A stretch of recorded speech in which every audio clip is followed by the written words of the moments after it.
being introduced or what? I'm Nina's grandmother, and I'm very happy to be here and see you all and see the play. It was truly fantastic, truly. Yes.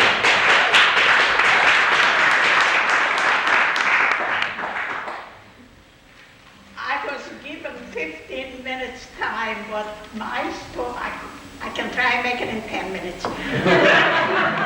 Anyway, I don't think my story will fit in. The way I have seen the way I was told what the program is, what the story is, it sounded to me like the creation.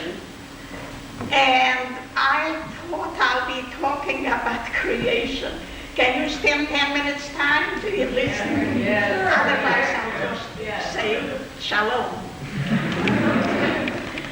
Well, trees always played the top roles in many worthy events. They were a symbol of beauty and a symbol of goodness. Here is a passage from the book of Psalms. Did you ever hear about such a book? Yes. The Psalm is a book where King David used to sing his songs, write his poems. The righteous shall flourish like a palm tree and grow mighty like the cedar in Lebanon. Even in old age shall they bring forth fruit and be full of vigor and strength. There is something about the old people who try to be young.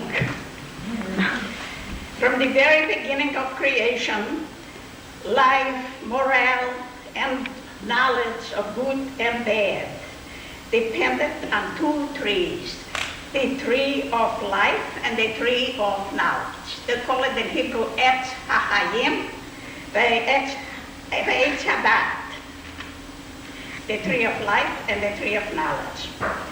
I shall review just a small portion of it. In the beginning, God created heaven and earth and all thereof. The gorgeous light in the heaven above. Swarming on the earth, creatures of all sizes, all species, fish swimming in the water, in the sea, and fowls flying in the air. It was beautiful and gorgeous, just like tonight. And God went to look over his work, what he has done, and he saw that it was very, very good.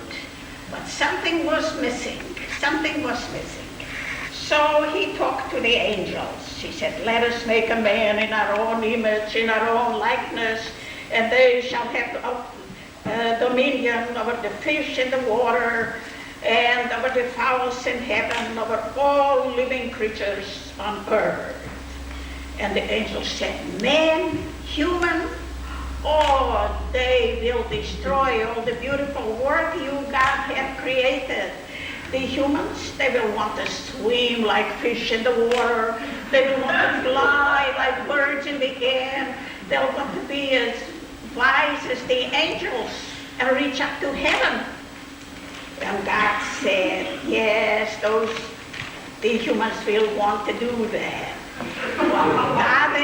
Without the super creature, the world will have no meaning. So God created the man.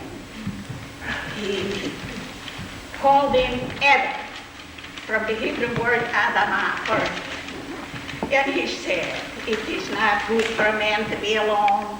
I will give him a helpmate. And he created Eve, and he brought her to Adam. And he said, this is your wife, your helpmate. And then it says another passage. A man should leave his father and mother and join with his wife, and they shall become like one flesh. And Adam said, she is the flesh of my flesh and bone of my bone. This was their wedding ceremony. Don't forget. Yeah. And God blessed them. He said, be fruitful and multiply and fill the earth and subdue it. And you shall have dominion over the fish in the sea and over the fowls in heaven and all that liveth and is moving on the earth. Then God planted a garden east of Eden. They called it Gan Eden, that garden, with beautiful vegetations and herbs and magnificent trees, all seed yielding and fruit yielding. And it's lovely, good to look at and good to eat. And the tree of life and the tree of knowledge were in the garden. He brought Adam and Eve in the garden, and he said to them, behold, I have given you here every seed-bearing herb and every fruit-bearing, fruit-yielding tree. That for you are for all the living creatures on the earth and everywhere to eat. You may eat from every tree in the garden, but from this certain tree, the tree of knowledge of good and evil, I command thee, you must not eat. Because on the day you will eat out of the tree, you will die. And Adam was busy finding names for all the animals. And what did Eve do? Eve was standing and watching the tree, admiring its beauty, thinking how good his fruit would be to her palate, and desiring to get wise. And there was the serpent standing near her and urging her, eat out of it, you will not die, you will not die. And Eve put out her hand and slowly picked a piece of fruit and put it right in her mouth.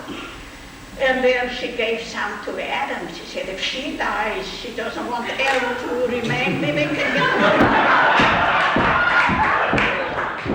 She gave it to Adam, and he ate, and she ate. And their eyes were opened, and they saw they were naked. Before they ate this fruit of the tree, their nakedness did not embarrass them. They did not felt embarrassed. They hid themselves under the bushes. And then they reached out to a fig tree nearby that had fig leaves. They took some leaves and they covered up, made themselves girdles. Then they heard God's voice in the garden calling, Adam, Ayeka. That means in Hebrew, Adam, where are you?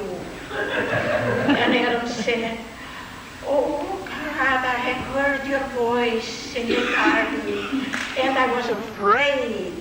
I hid myself because I'm naked. And God said, who told you that you are naked? Did you eat out of that tree that I commanded you not to eat, and you ate? And Adam said, that woman that you got,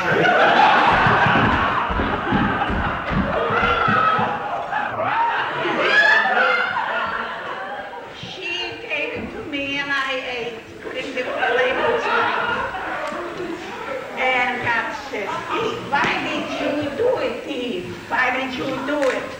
And she said, that serpent that you got, he gave it to me. So God closed the approach to the tree of life because they might come and eat the fruit of the tree of life and live forever. And they received their punishment, and we suffer for it. Now, later on, God said to the people, I have given you two roads in life. Now that you know the difference between good and evil, I've given you two roads in life. Here is the good road, and here is the bad road. The good road means justice and righteousness. The bad road means evil, means bad. And happy is the man who follows the road of justice. He shall be like a tree planted by the streams of water that will bring forth its fruit in season. and his leaves will not wither. This is my Bible lesson to you tonight. Stand a little short poem now. Oh, yeah, sure. Wow. The poem is in the memory of the greatest Hebrew poet in the 19th century that's best known, Bialik. People are memorizing now his memories. Now let's see. It is the false promises. I'll explain it in English and then in Hebrew. In false promises, don't believe, brother. Don't believe in the stars, because they're all deceiving and false. They're true thieves. In my youth, a little star appeared in heaven. It flirted to me, and it winked to me, and it promised me all the gifts of the earth. And look at me now, poor and humble. The little star, why did you fool me? Is this the reward for an honest person, for a faithful heart, and for my own faithfulness?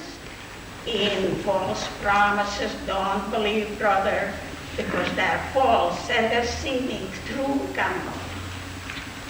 Not in Hebrew.